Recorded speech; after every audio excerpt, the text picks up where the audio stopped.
El hombre más buscado del mundo utiliza el periódico más aburrido y menos leído del país como su canal de comunicación más seguro. El silencio, amigos, es un arma de doble filo y la tinta se convierte en su pólvora. Hoy les mostraremos la ficción de un hombre, Don Crispín, el voceador más humilde de Culiacán, y cómo su puesto de revistas, un rincón aparentemente anodino frente a la imponente catedral, era, en realidad, el buzón cifrado del mismísimo Chapo Guzmán. Una historia que prueba que, a veces, la información más explosiva se esconde a plena vista, protegida por la indiferencia general. Don Crispín, a sus 60 y tantos años, era una figura tan esencial en el paisaje culichi como el calor de mediodía y el murmullo constante de la vida urbana.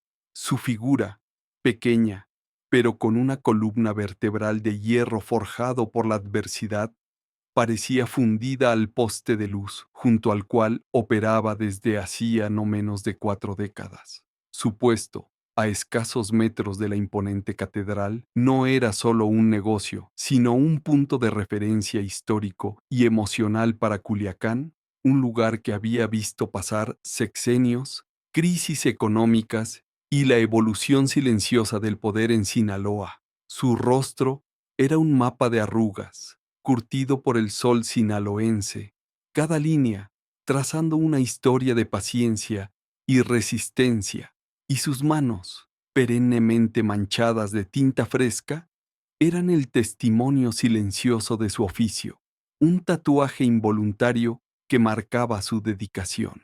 Desde antes de que el primer rayo de sol asomara por la Sierra Madre Occidental, tiñendo de oro y carmesí la Sierra Madre Occidental, su ritual era invariable, casi monástico en su perfección y puntualidad: recoger la voluminosa pila de periódicos, una tarea que requería una fuerza que pocos sospechaban que poseía, y luego ordenarlos meticulosamente por secciones, colores y, crucialmente, por fecha de impresión en su pequeño puesto metálico. El orden era su mantra, la simetría, su armadura. Finalmente, preparaba su termo de café, fuerte y negro como las noticias más oscuras que a veces vendía.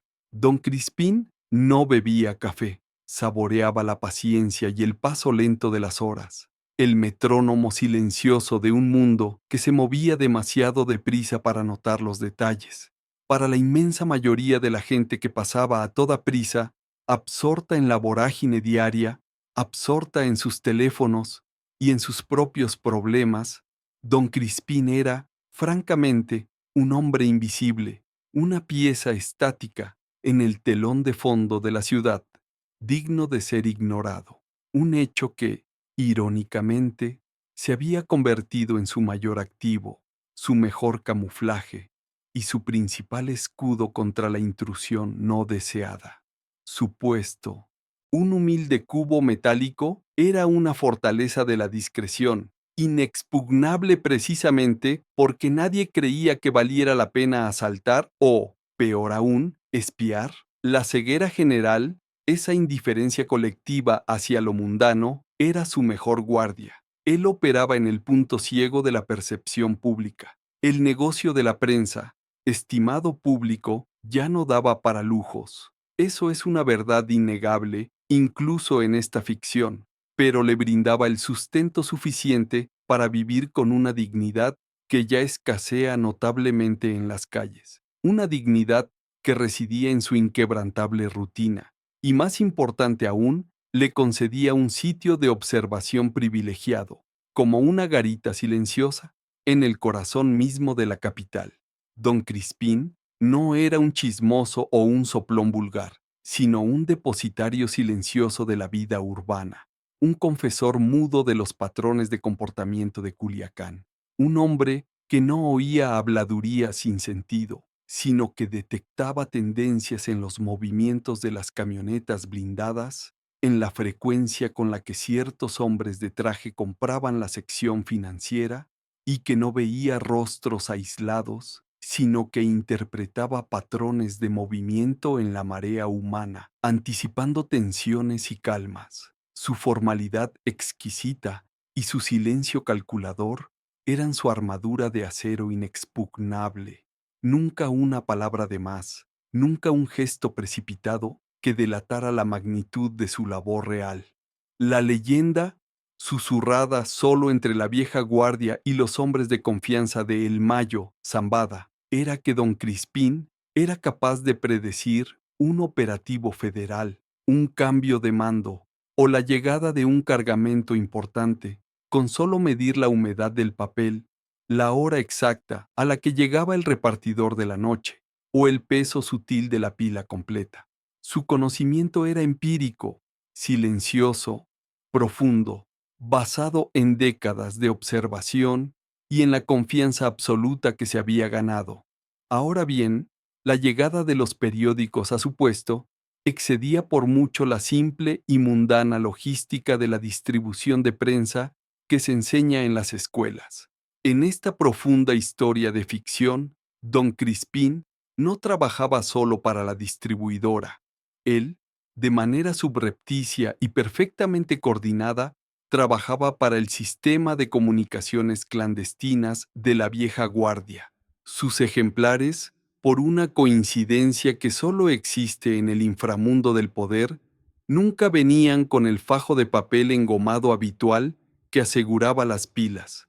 Venían individualmente, seleccionados de diferentes lotes de impresión, y siempre sin falta, su entrega incluía un ejemplar en particular, el de un pequeño diario regional que, a decir verdad, nadie en su sano juicio compraría. Un tabloide amarillento con noticias locales insulsas sobre inauguraciones de tiendas de abarrotes, bodas de gente de bien o cumpleaños de políticos de tercer nivel. Este, precisamente, era el ejemplar clave, el verdadero conducto de mensajes cifrados, el centinela. La prensa, menos deseada era, irónicamente, la más segura. La tinta aburrida se convirtió en el código de guerra. El sistema de cifrado, ideado por don Crispín, al que internamente se le conocía como el sistema Crisol o el código del alquimista, dependía de la sutil alteración de la disposición de las pilas, la pila de revistas deportivas, ligeramente inclinada hacia la derecha, por ejemplo, la selección de la fecha de impresión de ciertos ejemplares y, lo más importante, el estado impoluto de la primera plana del tabloide local. Una arruga, una mancha de café fuera de lugar o un ejemplar faltante no era un descuido, era un código de emergencia de máxima alerta, una cancelación operativa que solo el bibliotecario tenía la potestad de emitir y ejecutar. El cartel de Sinaloa, como toda estructura criminal compleja en la ficción que nos ocupa, es un organismo que requiere información constante, fiable y, sobre todo, indetectable.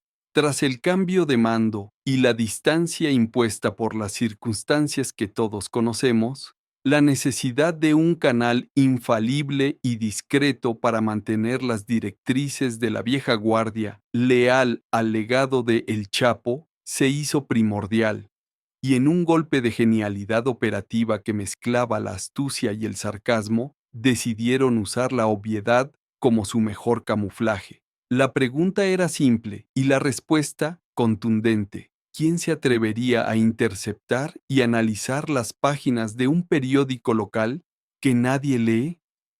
Nadie. La complejidad del sistema residía en su simplicidad. Solo la ausencia de una mancha de aceite o la presencia de un ligero doblez en la esquina superior derecha del ejemplar clave, el centinela, confirmaba la luz verde para un movimiento estratégico. La clave no era lo que se escribía, sino el estado físico del soporte de la noticia más anodina. Esta era la perfección del cifrado de baja tecnología. La amenaza, la que siempre llega sin invitación, se manifestó, como suele ocurrir en la ficción, sin el menor aviso ni la cortesía de un protocolo. Una mañana, poco después de que el sol empezara a calentar el asfalto, Dos jóvenes de una célula que respondía a un mando menor y notoriamente inexperto, a quienes llamaremos los cachorros, para reflejar su inmadurez y su falta de visión, se presentaron en el puesto de don Crispín. Eran hombres nuevos en el negocio, sin la vieja escuela del respeto, solo con la arrogancia insolente que da el portar un arma fajada y el desconocimiento absoluto del verdadero poder que subyace a las apariencias. Exigieron el total de las ventas del día, con una prepotencia propia de quien se cree dueño de la calle y de las almas que la transitan, argumentando que el puesto estaba en su territorio, y por ende, el viejo debía pagar un impuesto por la ubicación, una práctica de extorsión vulgar y sin visión a largo plazo, el sello de la generación que confunde el ruido con el poder. ¿Alguna vez has sentido esa frustración hirviente en el pecho que te oprime al saber que el orden y la justicia, aquellos que deberían ser garantizados por nuestras autoridades, a veces son incapaces o francamente renuentes por complicidad o miedo a frenar estas prácticas que laceran la vida de los ciudadanos de bien, dejando al ciudadano común a merced de quienes operan al margen de la ley? Es esa sensación de abandono y de vacío de poder la que resuena tan profundamente en las narrativas de México. La indiferencia de la ley oficial crea un vacío que otra ley, más brutal e inmediata, se encarga de llenar, exigiendo su propio tipo de orden y respeto. La tragedia aquí es que el hombre de códigos, el hombre de la disciplina, se encuentra en el bando opuesto a la justicia formal, y es él quien debe hacer valer el código de su propia organización.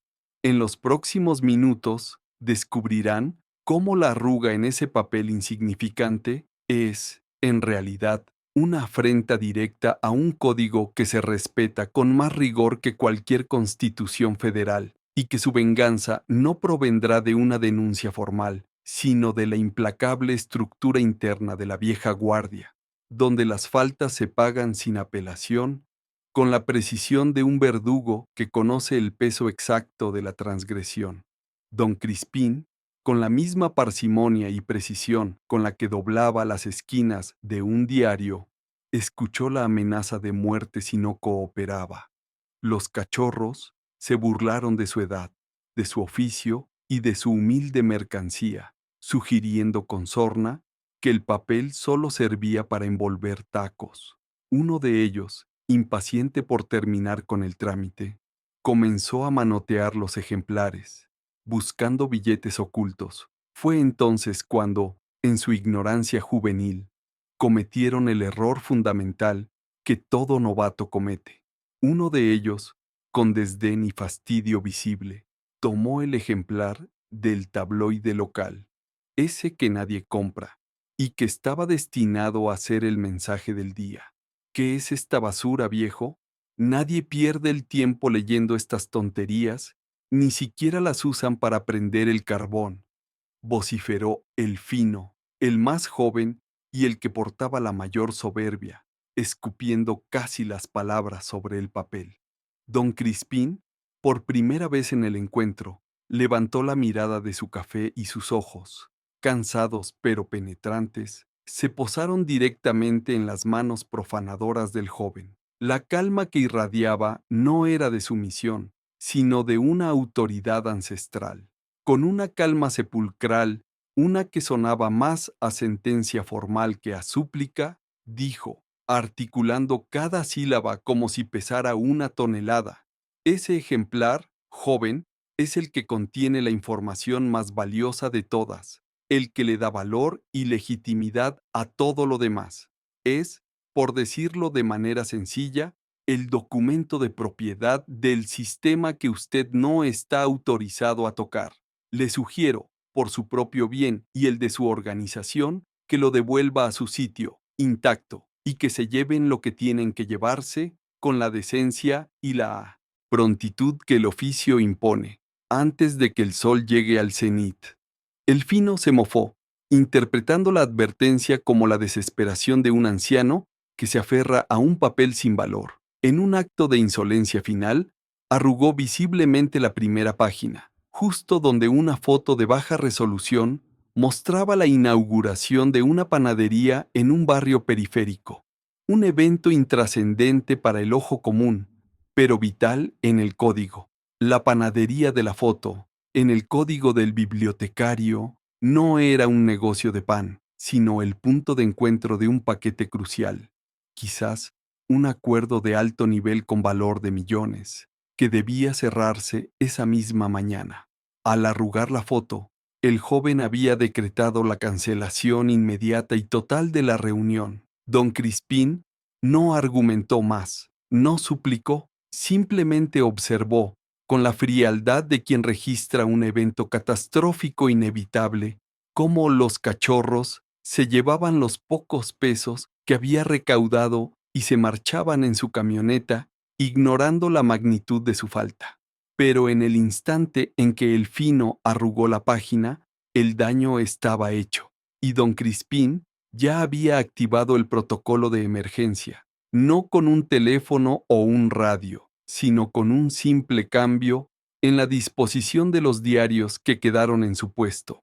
El problema no era el dinero robado, era el caos operativo y la desconfianza que desataba una paranoia controlada en las altas esferas de la ficción, un pánico que se mide en la cancelación de rutas, el cambio de claves y la sospecha generalizada de una traición. La arruga no solo era una señal de alerta, era una declaración de guerra interna causada por la estupidez y la falta de respeto a la jerarquía invisible. Pronto vas a entender por qué esto desatará una cacería interna sin precedentes que involucra a la gente de confianza de El Mayo Zambada, un hombre que valora el respeto por encima de todo. La lealtad a don Crispín, el engranaje central de la comunicación, era la lealtad al propio Zambada y, por extensión, al legado de El Chapo. La interrupción violenta del canal de comunicación causó un terremoto silencioso en la estructura del CDS que aún era leal al legado de El Chapo y a la disciplina estricta de El Mayo. El código funcionaba con la precisión de un reloj suizo, calibrado a lo largo de décadas de experiencia. Si el elemento estaba intacto, la operación seguía. Si faltaba o estaba alterado, como esa infame arruga en la primera plana, se abortaba de inmediato. Y la foto arrugada gritaba una cancelación por una supuesta contaminación del punto de encuentro, activando un protocolo de máxima seguridad. Los millones que estaban en juego, el riesgo de ser interceptados por células rivales, o peor aún, por las autoridades, hizo que la respuesta fuera inmediata y quirúrgica. La anulación del encuentro no solo salvó las vidas de los participantes de la cúpula, sino que también preservó la integridad de la ruta, de un cargamento que cambiaría las reglas del juego, una operación que había costado meses de planeación y que se basaba enteramente en la palabra de don Crispín. Los contactos en la cúpula, personas de alto rango que operaban con el sigilo y la cautela de la vieja escuela, se movilizaron inmediatamente, asumiendo inicialmente que la interrupción se debía a una traición o a una emboscada externa de un grupo rival poderoso. Sin embargo, la ausencia de una señal de peligro más explícita y la naturaleza del canal afectado, el centinela, llevó a la verdad. Fue el análisis del patrón y el reconocimiento del modus operandi del bibliotecario lo que reveló la verdad. Ellos sabían, con certeza absoluta, que solo una persona en todo Culiacán tenía la potestad de romper la cadena y emitir una alerta. Don Crispín, el bibliotecario, el hombre que, en esta ficción, había diseñado e implementado el sistema de comunicación cuando el Chapo estaba en su primera etapa de confinamiento. Su puesto de periódicos no era un negocio de venta, sino la cabina de control más segura y confiable del sistema de cifrado, un lugar al que se debía guardar un respeto casi religioso, un santuario de la información La vieja guardia entendía que profanar ese espacio era tocar la fibra más sensible de su estabilidad y exponer la metástasis de la indisciplina en el corazón de su organización. El bibliotecario no era un empleado, era un arquitecto de la seguridad, un pilar del sistema que la nueva generación, arrogante e ignorante, había decidido patear.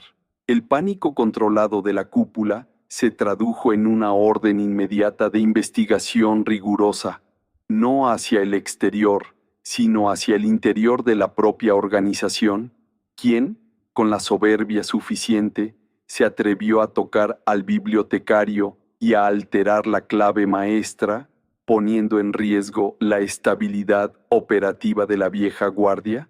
Se activó el protocolo sombra, un sistema diseñado específicamente para castigar la traición o, en este caso, la negligencia operativa que comprometía la seguridad de los fundadores. La orden fue dada por un lugarteniente directo de El Mayo, conocido por su implacable apego a las reglas de oro del negocio, respeto a la antigüedad, a los códigos y a las jerarquías que garantizan la longevidad del cartel.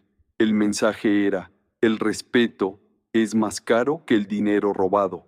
La búsqueda no fue ruidosa ni violenta en apariencia.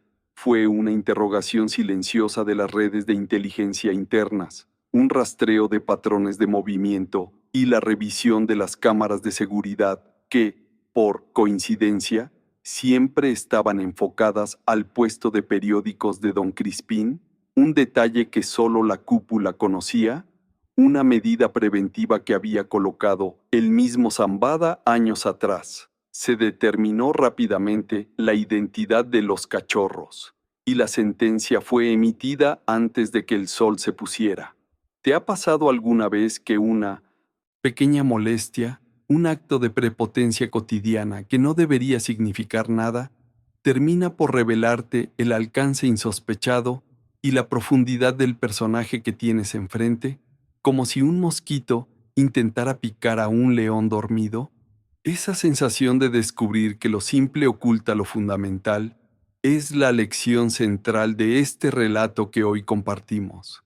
El error de los cachorros fue pensar que la miseria de Don Crispín era un hecho real y permanente, sin entender que la verdadera riqueza de un hombre de códigos reside en su discreción y en la información que protege, una riqueza que se mide en la confianza de los altos mandos y en la antigüedad de su servicio. Dentro de un momento, vas a descubrir algo que te va a sorprender sobre el método formal y silencioso que usó Don Crispín para notificar a la vieja guardia y el tipo de castigo ejemplar que la organización impuso por la falta de respeto a la antigüedad. El viejo, sin un arma ni una palabra altisonante, había dictado una sentencia de muerte con el simple gesto de registrar una arruga. La respuesta de Don Crispín al robo y la ofensa fue tan sutil como demoledora, una verdadera clase magistral de cómo ejercer el poder sin levantar la voz. Esa tarde, en lugar de ordenar los diarios del día siguiente o lamentarse por el dinero perdido, se dedicó a leer en voz alta un titular trivial de la sección de deportes a un par de clientes habituales. Pero, mientras leía sobre el resultado de un partido de béisbol, su dedo índice se detenía imperceptiblemente en letras específicas, formando una frase que solo alguien con la clave y que estuviera atento y entrenado podía entender. El mensaje, sarcástico y formal, era claro como el agua, aunque indetectable para el oído común. La nueva camada tiene la visión corta, no hay respeto por las reglas de operación. Se llevaron el cambio de hoy sin preguntar y tocaron el archivo sagrado.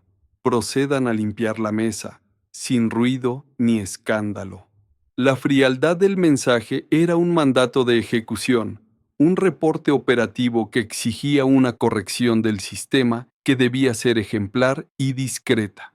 La vieja guardia no necesitó más explicaciones. Comprendieron que un robo insignificante era la causa de la cancelación de una operación millonaria y que el problema estaba en casa, en la insolencia de la nueva generación que no conocía los códigos fundacionales. La humillación hacia don Crispín no era un simple asalto callejero, era una violación directa al sistema operativo, un acto de sabotaje involuntario que, a los ojos de la cúpula, era indistinguible de la traición planificada. La consecuencia, en esta ficción, no tardó en llegar, y fue ejecutada con una frialdad y una precisión que rayaba en lo profesional.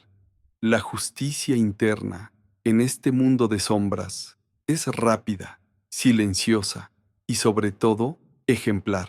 Los jóvenes habían violado el principio más sagrado. El canal es intocable. Al día siguiente, don Crispín regresó a su puesto como siempre, con su café y su calma inalterable. La pila de periódicos estaba lista y el tabloide local, perfectamente intacto, esperaba su manipulación para el mensaje del día. Pero en lugar de la camioneta ruidosa de los cachorros, otra, más discreta, blindada y mucho más lujosa, una Suburban negra polarizada hasta el último resquicio, se detuvo frente a él. Descendió un hombre de mediana edad, impecablemente vestido, con un traje de lino italiano que valía más que todos los ejemplares de la pila y que se ajustaba a su complexión sin hacer ruido, cuyo andar no era arrogante, sino grave y medido, reflejando el verdadero peso del poder que no necesita ostentación. Se acercó a don Crispín, no exigiendo, sino pidiendo con una deferencia absoluta, casi servil, un ejemplar del diario económico. Este hombre, el mismo lugarteniente de El Mayo Zambada, un individuo conocido por su apodo, el ingeniero, se dirigió a don Crispín con el respeto debido a un superior de facto, inclinando levemente la cabeza. El hombre, que representaba a la cúpula, se disculpó formalmente por el lamentable e inaceptable incidente de la ignorancia y la falta de respeto a la antigüedad del sistema, pronunciando las palabras con una gravedad que resonaba a mea culpa institucional. Le aseguró a don Crispín, con un tono que no admitía réplica, que el problema había sido resuelto con la máxima eficiencia y un cambio de ubicación permanente para los involucrados, un eufemismo que ambos entendieron como la eliminación total y discreta de la amenaza. Los cachorros habían desaparecido sin dejar rastro, su falta había sido tan grave que su eliminación se había convertido en una lección para toda la estructura, un recordatorio sangriento de que la disciplina era la moneda más valiosa.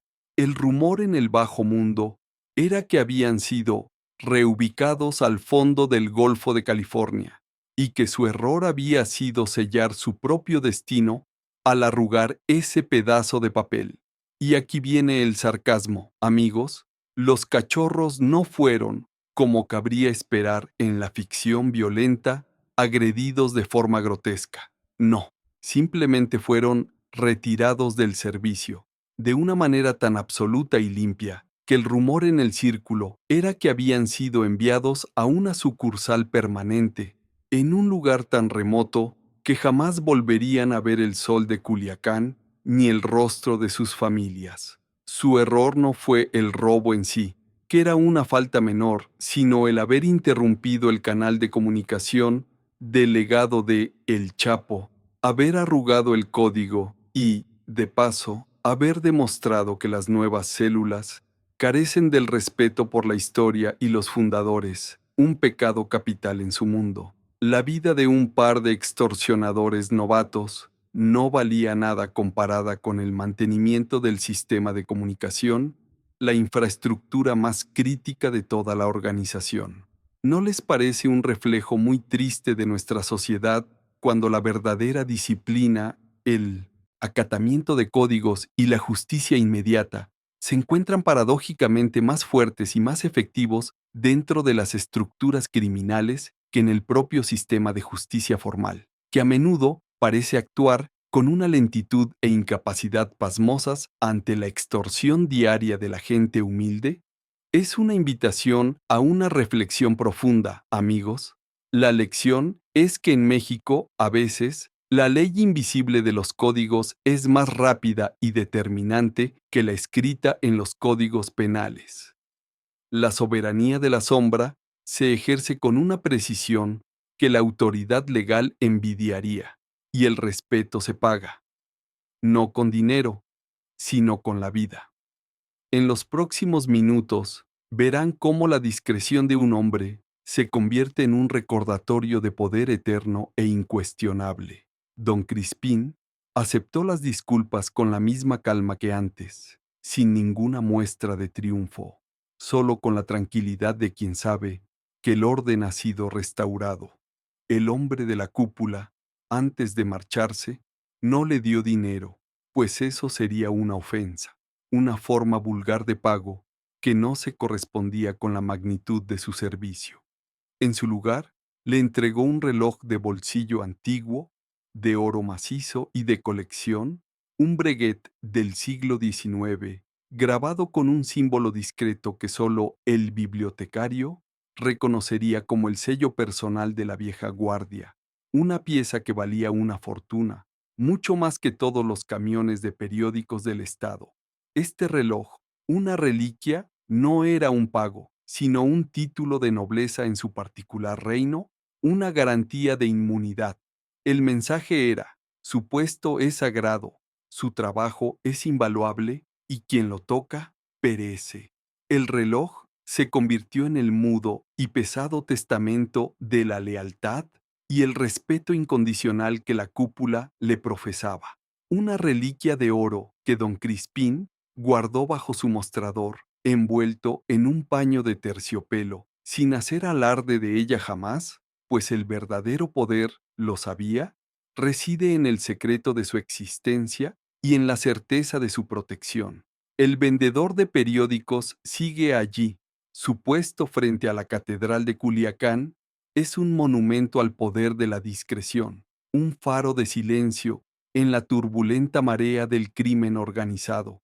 La gente pasa, compra sus diarios y revistas y no sospecha que cada mañana, entre las noticias de la política y el clima, don Crispín está transmitiendo las directrices más importantes del narcotráfico, un juego de ajedrez cifrado que solo él, el humilde voceador, tiene la clave para operar, un poder silencioso que se burla de la arrogancia de los jóvenes sin memoria y de la ceguera de las autoridades. Su café negro sigue siendo su mejor compañía, y el sol de Sinaloa, el testigo mudo de su crucial labor, el hombre que con una simple arruga puede paralizar operaciones millonarias y con un sutil titular mover fichas en el tablero geopolítico de las drogas. El intocable, el bibliotecario, el hombre que demostró que la tinta más aburrida esconde el secreto más peligroso de la sierra, el guardián de la palabra no escrita. Hemos llegado al final de este fascinante, aunque ficticio, relato. La historia de Don Crispín nos deja una enseñanza dolorosa sobre el valor de la discreción y el peso de la historia en el inframundo del poder. Nos obliga a cuestionar dónde reside el verdadero poder en nuestro país y a dudar de la imagen del líder criminal que solo opera desde el estruendo.